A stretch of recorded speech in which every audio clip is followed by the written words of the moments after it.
చిన్న జీవిత నావనాది నిన్నే గురిగా పయనమైనది.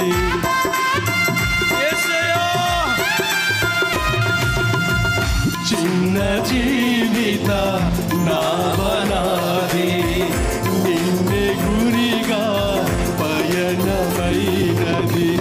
ఎన్ని శోధనలెన్ని భయములు, ఎన్ని శోధనలెన్ని భయములు కన్న తండ్రి కానరావా.